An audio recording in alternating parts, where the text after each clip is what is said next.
Welcome, Libra, to your love reading for the week of March the 9th to the 15th of 2020.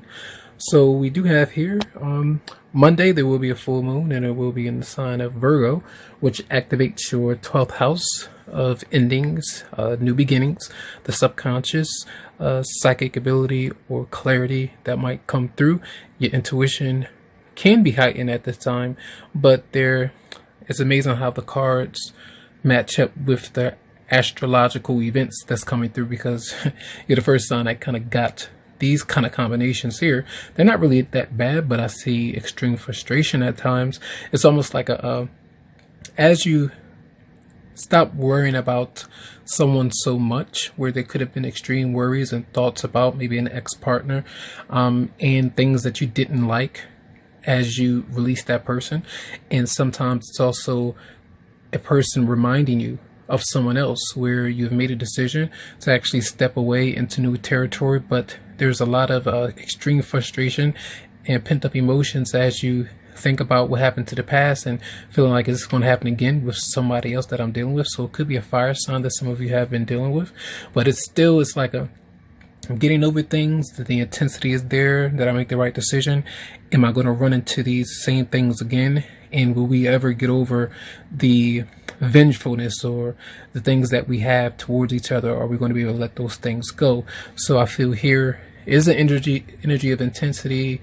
It gets a little fickle, then you kind of let go, and then it subsides a bit, because I feel like the person that you're dealing with, Leo, Pisces showing up here, but them wanting to have fun. And this could be, even if it's an ex, maybe they do come around, just want to have fun, but also someone new that you may be getting to know. I feel like it's important to take things slow with that person, because they could just want to have a good time, and that's it.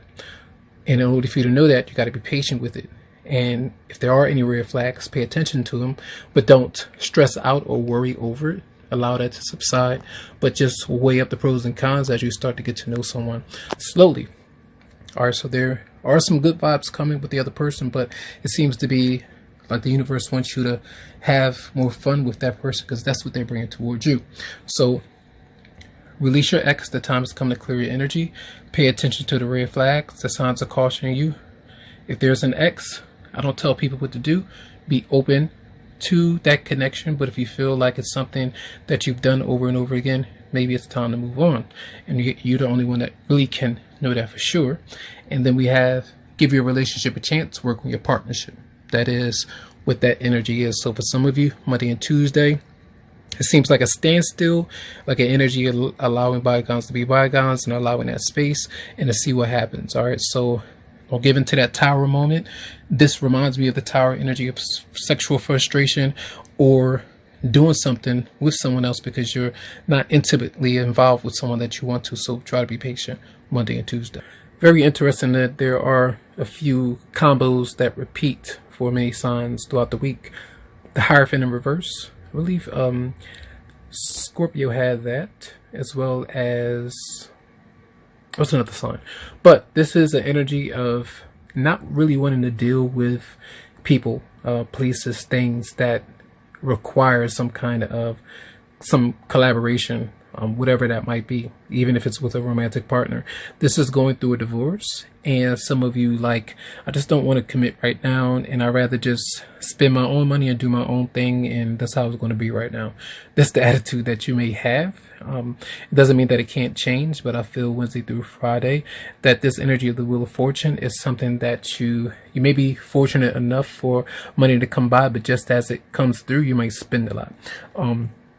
Often as well, when we're too emotionally invested on the negative side, we could be a bit stubborn, and we could close ourselves off to synchronistic events that allow money opportunities to come by, and you don't take up on them, so there could be something missed. So be aware of that as well, and be aware of different ways that you might get money that might be illegal, or that might be dealing with the partner that gets it illegally. And that's why the Wheel of Fortune comes through, because it tells you to watch that. Be careful with that, because karma is real from my perspective, and you can learn from that, but try to make some better decisions. So that's going to be an energy for you for You might be dealing with the Taurus too. So that is Wednesday through Friday. So Libra, for Saturday and Sunday, it's very straightforward for me with the World in reverse, Three of Swords in reverse, and then the Three of Wands in reverse.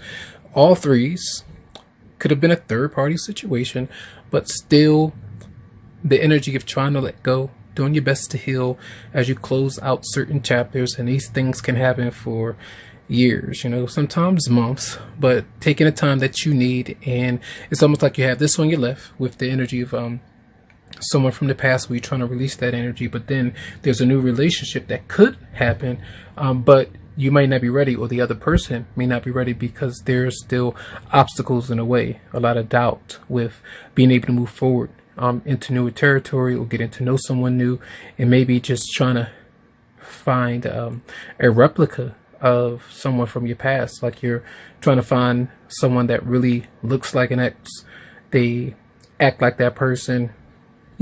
Some people do these things psychologically to make themselves feel easier about situations because it's something they're familiar with. But everyone is their own unique person. Everybody can have similar qualities, but I feel like this is ultimately working through what you need to find closure with. And even if you can't find closure with communication from that person, or whatever it might be, an apology, you have to make peace spiritually with yourself so that you can move forward regardless. So, and that takes time. So much love to you. I wish you the best. I hope you have a great week. And you can always email me for private or personal readings. Have a good